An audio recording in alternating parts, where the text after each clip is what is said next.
الحمدللہ نحمده ونستعینه ونستغفره ونؤمن به ونتوکل علیہ ونعوذ باللہ من شرور انفسنا ومن سیئات اعمالنا من يهده الله فلا مضل له ومن يضلل فلا هادي له ونشهد أن لا إله إلا الله وحده لا شريك له ونشهد أن سيدنا ومولانا محمدا عبده ورسوله صلى الله عليه وعلى آله وصحبه أجمعين أما بعد فأعوذ بالله من الشيطان الرجيم بسم الله الرحمن الرحيم سبحان الذي أسرى بعبده ليلا من المسجد الحرام إلى المسجد الأقصى صدق الله العظيم وصدق رسوله النبي الكريم ونحن على ذلك لمن الشاهدين والشاكرين والحمد لله رب العالمين۔ میرے محترم بزرگوں اور دوستوں، یہ رجب کا مہینہ چل رہا ہے۔ یہ مہینہ بہت ہی عظمت اور بہت ہی بابرکت مہینہ ہے۔ اللہ رب العزت نے پورے سال میں 12 مہینے بنائے ہیں، ان میں سے 4 مہینے حرمت والے، ان میں سے 4 مہینے حرمت والے۔ حرمت کا کیا مطلب ہے؟ تو 4 مہینہ ایسا ہے کہ جس میں قتل و غارت کی، خون ریزی، کسی کو تکلیف پہنچانا، کسی پر ظلم کرنا، اس کو منع کیا گیا ہے۔ ہر برے کاموں سے روکنے کے لیے کہا گیا ہے۔ یہ ایسا عظمت والا مہینہ، حرمت والا مہینہ ہے۔ زمانہ جاہلیت میں جب لڑائی ہوتی تھی اور ایسے مہینوں کے کیا چاند نظر آ جاتے تھے تو وہ لوگ لڑائی کو روک دیتے تھے، جھگڑے کو روک دیتے تھے۔ حرمت والے مہینے کون کون سے ہیں؟ رجب، ذی قعدہ، ذی الحجہ اور محرم الحرام، یہ 4 مہینے حرمت والے ہیں۔ جب بھی لڑائی ہوتی تھی یا کوئی ایسا کام ہوتا تھا جو اس مہینے میں منع کیا گیا تھا تو رک جاتے تھے اور کہتے تھے کہ یہ مہینہ ختم ہوگا پھر اس کے بعد یہ کام شروع کریں گے، لڑائی ہوگی، جنگ ہوگی، جو ہوگی۔ یا نہیں تو ایسا ہوتا تھا کہ مہینوں کو تبدیل کر دیتے تھے۔ چاند اگ گیا رجب کا، کہتے تھے کہ یہ رجب کا مہینہ نہیں، یہ شعبان کا مہینہ پہلے آئے گا، رجب کا مہینہ بعد میں آئے گا، اور اس کے بعد پھر جنگ شروع ہو جاتی تھی۔ اس طرح کا معاملہ ہوتا تھا۔ لیکن جب ہمارے نبی کریم صلی اللہ علیہ وسلم دنیا میں آئے تو آپ صلی اللہ علیہ وسلم نے ان چیزوں کو ختم کر دیا اور مہینہ کو مقرر کیا کہ نہیں، جو مہینہ جہاں ہے وہیں رہے گا، متعینہ مدت۔ اس کے بعد اس مہینے میں، اور جب یہ مہینہ آتا تھا تو اللہ کے رسول صلی اللہ علیہ وسلم دعا کرتے تھے، اللہم بارک لنا رجب و شعبان وبلغنا الی رمضان، کہ اللہ تو ہم کو رجب اور شعبان کے مہینے میں برکت عطا فرما اور رمضان کے مبارک مہینے میں پہنچا ہم لوگوں کو۔ کیوں کہ رمضان المبارک کا مہینہ ایسا ہے کہ جس میں نیکیوں کو جمع کرنے کا مہینہ ہے، نیکیاں حاصل کرنے کا مہینہ، جتنا چاہے آدمی نیکی جمع کر دے، کما لے۔ جب جس سیزن میں کمائی کا آتا ہے تو انسان سمجھتا ہے کہ اس سے پہلے ہم اس چیز کا تیاری کر لیں تاکہ اس سیزن میں ہمارا وہ کام خوب ہو، ہم وہ چیز خوب بیچیں، خوب فائدہ کمائیں۔ کرتا ہے کہ نہیں؟ دنیا میں بظاہر ہے کہ جب کوئی سیزن آ جاتا ہے اور وہ سیزن سے پہلے جس چیز کی خرید و فروخت ہوتی ہے تو اس سے پہلے اس کی کیا ہوتا ہے کہ ضروریات کو حاصل کر لیا جاتا ہے۔ کوئی انسان سفر کرنے والا رہتا ہے، کہیں جانے والا رہتا ہے، تو جانے سے پہلے ان تمام چیزوں کو مہیا کر دیتا ہے، جو چیز کی ضرورت پڑتی ہے اس کو حاصل کر لیتا ہے تاکہ وقت آ جانے پر ہم کو ضرورت نہ ملے۔ اسی طرح یہ رمضان المبارک کا مہینہ فائدہ اٹھانے کا مہینہ ہے، نیکیوں کا مہینہ ہے۔ اس سے فرمایا کہ اس سے پہلے یہ 2 مہینہ ہے، اس میں تیاری کر لیا جائے اسے کہ تاکہ اس مہینے میں ہم کو کمی کوتاہی نہ ہو، کہیں غفلت میں نہ پڑ جائے، ہم اس مہینے میں خاص طور پر کیا ہوتا ہے کہ نیکیاں جمع کرنے میں لگ جائیں۔ اس لیے اس مہینے میں آپ صلی اللہ علیہ وسلم دعا کرتے تھے اور ایسے مہینوں میں روزہ رکھتے تھے تاکہ ہم کو آگے روزہ رکھنے کی عادت بن جائے۔ یہ ایسا مہینہ ہے۔ میرے محترم بزرگ دوستو، میں نے ابھی آپ کے سامنے ایک آیت کریمہ تلاوت پڑھ کر سنائی ہے کہ جس میں معراج کے واقعہ کو ذکر کیا گیا ہے، اور معراج اسی مہینے میں ہوئی تھی۔ معراج کس کو کہتے ہیں، معراج کیوں ہوئی، کس وجہ سے ہوئی، یہ میں آپ لوگوں کے سامنے پیش کروں گا۔ میرے محترم بزرگوں دوستو، جب کوئی انسان حج کرنے کے لیے جاتا ہے تو سب سے پہلے اپنے گھر سے ایئرپورٹ تک جاتا ہے، زمینی سفر ہوتا ہے۔ پھر اس کے بعد ایئرپورٹ پر پہنچنے کے بعد جہاز کے ذریعے سے جس ملک میں جانا چاہتا ہے وہاں پہنچ جاتا ہے آسانی کے ساتھ، ہوائی کے جہاز کے ذریعے سے۔ تو اسی طرح فرمایا کہ یہ معراج کا سفر ہے۔ حضرت جبرائیل علیہ السلام آپ صلی اللہ علیہ وسلم کے پاس آئے اور کہنے لگے، یا رسول اللہ رب العزت آپ کی ملاقات چاہ رہے ہیں، آپ کی اجازت مل گئی ملاقات کا۔ تو آپ حضرت جبرائیل علیہ السلام براق نامی سواری جو تیز رفتار ہے، بہت تیز رفتار، اس کو آپ صلی اللہ علیہ وسلم کے پاس لے کر آئے۔ آپ صلی اللہ علیہ وسلم اس سواری پر سوار ہوئے۔ پھر اس کے بعد مکہ سے بیت الحرام سے لے کر مسجد اقصیٰ تک گئے، مسجد اقصیٰ گئے۔ راستے میں ایک مدینہ کے قریب ایک جگہ رکے، حضرت جبرائیل علیہ السلام نے وہاں رکا سواری کو۔ آپ صلی اللہ علیہ وسلم اس پر سے اترے، دیکھ رہا ہے کیا کہ بہت سارے خوشبو ایک دم آ رہی ہے، بہت خوشبو آ رہی ہے، ایسی خوشبو کہ جو کبھی سونگا نہیں، اتنی مزیدار۔ تو فرمایا کہ حضرت جبرائیل علیہ السلام سے پوچھ رہے ہیں آپ صلی اللہ علیہ وسلم سے، آپ صلی اللہ علیہ وسلم حضرت جبرائیل علیہ السلام سے پوچھ رہے ہیں کہ یہ خوشبو کیسی، کہاں سے خوشبو آ رہی ہے؟ تو حضرت جبرائیل علیہ السلام کہتے ہیں کہ یا رسول اللہ، فرعون کے ایک غلام تھی، فرعون کے ایک غلام تھی جو فرعون کے سر میں تیل لگایا کرتی تھی، فرعون کو خدمت کیا کرتی تھی، اور وہ لیکن وہ مسلمان تھی، ایمان والی تھی، مومنہ تھی۔ تو فرعون نے کیا کیا کہ اس کو اور اس کے بچے سمیت آگ میں ڈال دیا تھا، جلا دیا تھا، اور اس کی قبر یہاں پہ ہے، اور اسی قبر سے ایسے خوشبو نکل رہی ہے کہ پورے اگل بغل والے کو معطر کر رکھا ہے، سب اس خوشبو سے فائدہ اٹھا رہے ہیں، ایسی خوشبو۔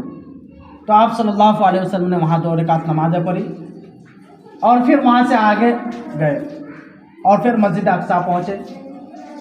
جب مسجد اقصیٰ پہنچے تو دیکھ رہے ہیں کہ تمام انبیاء کرام آپ کے استقبال میں ہیں، کھڑے ہیں، اور آپ صلی اللہ علیہ وسلم جیسے وہاں پہنچے تو تمام انبیاء کرام کی روحوں کو اللہ رب العزت نے ایک مثالی شکل بنا کر، سب کے تو انتقال ہو گئے ہیں، تمام انبیاء کرام کو اس کی روحوں کو ایک مثالی شکل دے کر اللہ رب العزت نے وہاں بھیجا مسجد اقصیٰ میں۔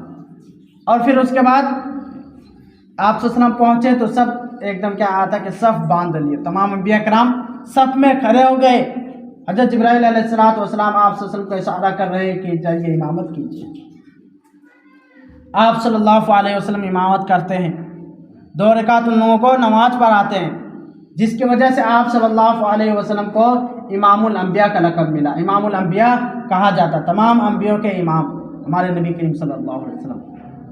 اور جب وہاں سے نماز پڑھائے تو اس کے بعد عرش کا سفر، اس کے بعد کہتے ہیں کہ رف ایک سواری کا نام، رف جو بہت تیز رفتار ہے، اس پر کیا آتا ہے کہ آپ صلی اللہ علیہ وسلم اور حضرت جبرائیل علیہ السلام سوار ہو کر اوپر گئے، پہلے زمینی کا سفر ہوا، اس کے بعد آسمان کا سفر۔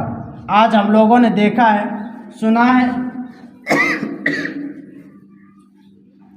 کہ دنیا میں ایسے ایسے لفٹ آ گئے ہیں کہ جو 50 منزل 60 70 100 منزل تک چند منٹوں میں پہنچا دیا جاتا ہے۔ لفٹ پہ چڑھا اور 100 منزل تک آدمی فوراً چند منٹ میں پہنچ جاتا ہے، ایسے ایسے اسپیڈ میں فاسٹ والے نکل گیا ہے۔ تو اسی طرح آپ صلی اللہ علیہ وسلم کے لیے ایک سواری آیا جو آسمانی سفر تھا، اس کا نام رف۔ اس سوار پر حضرت آپ صلی اللہ علیہ وسلم اور حضرت جبرائیل علیہ السلام سوار ہوئے اور کیا آیا تک عرش تک پہنچے۔ جب پہنچے ایک جگہ ایسا آیا کہ حضرت جبرائیل علیہ السلام کہنے لگا کہ اب میں یہاں سے آگے نہیں جا سکتا، اب میں یہاں سے آگے نہیں جا سکتا، اگر میں اس سے آگے گیا تو میں جل کر راکھ ہو جاؤں گا، میں جل کر راکھ ہو جاؤں گا۔ تو آپ صلی اللہ علیہ وسلم وہاں سے تنہا آپ صلی اللہ علیہ وسلم کے اللہ رب العزت کے عرش کے اللہ رب العزت کے سامنے حاضر ہو گئے عرش پر، اس کو جانے آنے کو معراج کہتے ہیں۔ یہ کیوں ہوا؟ معراج کیوں پیش آیا؟ معراج کیوں پیش آیا کہ آپ صلی اللہ علیہ وسلم یہاں سے اللہ کے دربار میں حاضر ہوئے؟ یہ اس وجہ سے پیش ہوا کہ ہر ایک کام جو بھی ہوتا ہے اس کا کوئی مقصد ہوتا ہے، اس میں کچھ باتیں چھپی ہوئی ہوتی ہے کہ آپ صلی اللہ علیہ وسلم کے اوپر جب نبوت ملی اور آپ صلی اللہ علیہ وسلم مکہ والوں کو دعوت دینے لگے، اور مکہ والوں نے چند ہی لوگ ایسے تھے جنہوں نے آپ صلی اللہ علیہ وسلم کے اوپر ایمان لائے تھے، اور اس کے بعد سب لوگ تکلیف دینے میں لگے رہتے تھے، تکلیف دیتے تھے، پریشان کرتے تھے، ہر طرح سے مصیبت ڈھانے کے اوپر لگے ہوئے رہتے تھے ہمارے نبی پر۔ تو آپ صلی اللہ علیہ وسلم کے رشتہ دار طائف میں تھے، ننیہال کہلاتا ہے ماموں کا گھر، تو سوچے کہ وہاں جائیں گے تو ہو سکتا ہے رشتہ دار ہیں، ایمان لے آئیں، کچھ عزت مل جائے، کچھ اسلام کے کیا آتا ہے کہ بنیاد بن جائے، کچھ اسلام کو قوت مل جائے۔ وہاں بہت سارے لوگ ہیں، بہت سارے خاندان ہیں، بڑے بڑے خاندان ہیں، اگر وہ لوگ مسلمان ہو جائے تو اس سوچ کر وہاں گئے، اور گئے بھی تو کسی کو ساتھ نہیں لے کر گئے، کسی کو ساتھ لے کر نہیں گئے۔ حضرت ابو بکر تھے، حضرت عمر تھے، اور بھی صحابہ کرام تھے، چاہتے کسی کو ساتھ لے کر چلے جاتے تاکہ کوئی پریشانی ہوتی، کوئی مصیبتیں ہوتی تو وہ لوگ ساتھ میں رہتے۔ اور کتنا دور تھا مکہ سے طائف؟ مکہ سے کہتے ہیں کہ 80 کلومیٹر دور تھا، 80 کلومیٹر کی دوری پر، اتنا دور ہمارے نبی کریم صلی اللہ علیہ وسلم پیدل گئے۔ راستہ کیسا؟ پہاڑی کا راستہ، پتھریلا راستہ، ایسی راستہ طے کیا 80 کلومیٹر دور پیدل چل کر گئے۔ رشتہ دار تھے، سوچے کہ وہ لوگ ایمان لے کر آ جائیں، بڑے بڑے قبیلہ ہے تو اسلام کو قوت اور طاقت مل جائے گی۔ ساتھ میں کسی کو نہیں لیے، کیوں کہ اگر ساتھ میں لے کر جاتے ہیں کسی کو اور وہ لوگ ایمان نہیں لائے، ہماری باتوں کو نہیں مانے گا، تو مکہ والے پھر آ کر جب پتہ چلے گا مکہ والے کو، تو پھر مکہ والے ہم کو بولیں گے اور بھی چرائیں گے کہ خود اپنے رشتہ دار تمہارا ایمان نہیں لایا، رشتہ دار تم کو نہیں رکھا تم اپنے پاس، تو تم پھر ہم لوگوں کو کیوں دعوت دیتے ہو، کیوں ہم لوگوں کو سمجھاتے ہو؟ اکیلے آپ صلی اللہ علیہ وسلم طائف کا سفر گئے۔ جانے کے بعد ایک بڑے سردار سے ملے تو انہوں نے کہا کہ میں آپ سے بات کرنا نہیں چاہتا ہوں، منع کر دیا۔ دوسرے کے پاس گئے پیغام لے کر اللہ رب العزت کے، تو انہوں نے بھی بات کرنے سے انکار کر دیا، بات کو نہیں مانا۔ تیسرے کے پاس گئے تو انہوں نے کہا کہ میں آپ کی بات کو سننا ہی نہیں چاہتا ہوں، میں آپ کی بات کو سننا ہی نہیں چاہتا ہوں، اگر آپ اللہ کے رسول ہیں اور سچ میں ہیں اور ہم آپ کی بات کو نہیں مانیں گے تو ہم ہلاکت میں پڑ جائیں گے، اور اگر اللہ کے رسول نہیں ہیں تو پھر آپ کی بات کو سننا ہی بیکار ہے۔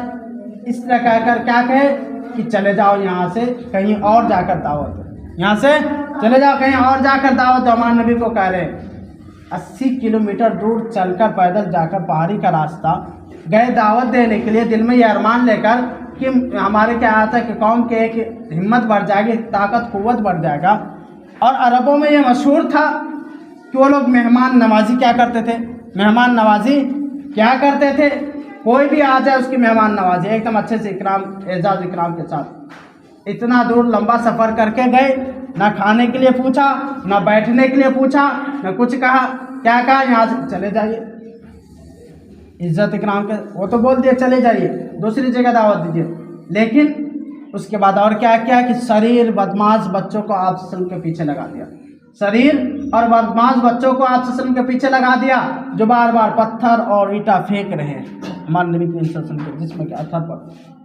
کیا حال ہوا کہ پورے چہرے پر، سر سے، بدن سے پورا خون نکلنا شروع ہو گیا، یہاں تک کہ جوتے مبارک خون سے لال ہو گئے، جوتے مبارک خون سے لال ہو گئے، تر ہو گئے۔ اس طرح معاملہ پیش آیا۔ آپ صلی اللہ علیہ وسلم وہاں سے اگر بیٹھ بھی جاتے تو شریر بدماش بچے اس کو اٹھا کر پھر آگے یہ کر دیتے۔ پھر اس طائف سے نکل کر ایک پہاڑ کے قریب، ایک باغ کے قریب جا کر بیٹھ گئے اور اللہ سے دعا کرنے لگے، یا اللہ اگر تو مجھ سے ناراض ہے تو میں کوشش کروں گا کہ آپ مجھ سے ناراض ہو جائیں، اور اگر آپ خوش ہیں ہم سے تو سمجھتے کہ یہ تکلیف ہمارے لیے کچھ بھی نہیں، آپ ہمارے لیے کوئی نہ کوئی راستہ نکال دیجیے گا۔ آپ کیسے قوم کے حوالے ہم کو کر دیے ہیں کہ جو ہماری باتوں کو نہیں مان رہا ہے، کوئی ایسی ہمارا ساتھی دیجیے، کوئی ایسا ہمارا مل جائے جو ہمارے دکھ سکھ میں ساتھ دے اور ہمارے کیا ہے ہر بات کو سنے، غم کو دور کر دے۔ اس طرح اللہ رب العزت سے دعائیں کرے رو رو کر۔ اللہ رب العزت فوراً فرشتوں کو بھیجتے ہیں، جبرائیل علیہ السلام کو، اور اس کے ساتھ پہاڑوں کے فرشتے لے کر آتے ہیں، جوش میں آ جاتا ہے اللہ کا۔ پھر کیا آتا ہے کہ آپ سے آ رہے ہیں اور حضرت جبرائیل علیہ السلام کہہ رہے ہیں، یا رسول اللہ آپ کہیے تو یہ پہاڑ کا فرشتہ ہے، دونوں پہاڑ کو ملا کر طائف والوں کو ختم کر دیں، برباد کر دے، تاش ناش کر دیں، یہ ختم ہو جائے گا۔ آپ صلی اللہ علیہ وسلم نے کیا کہا کہ میں رحمت للعالمین ہوں، میں تمام امت کے لیے رحمت بن کر آیا ہوں، زحمت بن کر نہیں آیا ہوں۔ ہوگا ایک دن ایسا ہی کہ انہی میں سے کوئی ایک پیدا ہوگا جو پورے دنیا میں کیا ہے اسلام کو پھیلائے گا۔ وہی طائف کا تھا قاسم، جو کیا جس کے ذریعے سے پورے ہندوستان میں کیا تھا کہ ایمان کی دولت پھیلا، اسلام پھیلا۔ میرے محترم بزرگوں دوستو، یہ جو آپ صلی اللہ علیہ وسلم نے وہاں دعا کی تھے کہ یا اللہ کوئی ایسا ساتھی یا کوئی ایسا ہم کو دے دے، کیا کہتا ہے کسی سے معرفت پہچان کرا دے جو ہمارے دلوں کو تکلیفوں کو دور کرے، تو آپ صلی اللہ علیہ وسلم نے اس تکلیف اور مصیبت کو دور کرنے کے لیے اپنے پاس بلایا کہ آ جاؤ میرے پاس بیٹھو تو تمہارا دل اور سکون اطمینان ہو جائے گا۔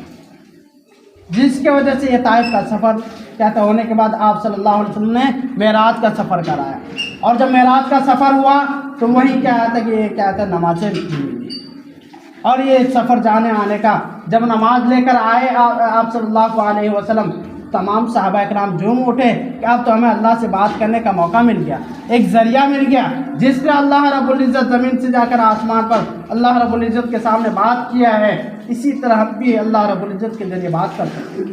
2 رکعت نیت بانے اور اللہ رب العزت سے لو لگا لیں، اللہ رب العزت سے باتیں کرنے کا ذریعہ مل گیا۔ جھوم گئے صحابہ کرام، آج ہمیں بھی وہ تحفہ ملا ہوا ہے، ہم بھی نماز پڑھتے ہیں، کیا دل میں کبھی ہوتا ہے ایسا احساس ہو رہا ہے کہ ہم سے نماز پڑھے کچھ فائدہ ہو رہا ہے ہم کو؟ کیا یہ نماز ہم کو برائی سے بچا رہا ہے؟ کیا غلط کاموں سے روک رہا ہے؟ اچھے کام کرنے کی دعوت دے رہا ہے ہم کو؟ ہمارا ایمان ویسا ہے؟ کہاں گیا ہمارا ایمان جو صرف جمعہ کے لیے ہم مسلمان ہیں، اس کے علاوہ کیا مسلمان نہیں ہیں؟ جس طرح زندگی گزارنے کے لیے کھانا ضروری ہوتا ہے، اس طرح زندگی گزارنے کے لیے نماز بھی ضروری ہے، فرض ہے نماز، اگر نہیں پڑھیں گے تو پوچھو گے اللہ رب العزت کے سامنے۔ حدیث پاک میں آتا ہے، حدیث قدسی ہے کہ اگر کوئی شخص 5 وقت کی نماز جماعت کے ساتھ پڑھ لیتا ہے تو اللہ رب العزت کہہ رہے خود میں اس کو جنت میں داخل کروں گا، اور اگر جماعت کے ساتھ نماز نہیں پڑھتا ہے، نماز چھوڑتا ہے، تو نہ جانے میں اس کے ساتھ چاہے جہنم کے گھروں میں پھینک دوں یا اور کہیں پھینک دوں۔ اللہ رب العزت سے دعا کرے کہ اللہ رب العزت ہم سب کو 5 وقت کی نماز جماعت کے ساتھ ادا کرنے کی توفیق عطا فرمائے۔ آمین۔ وآخر دعوانا الحمدللہ۔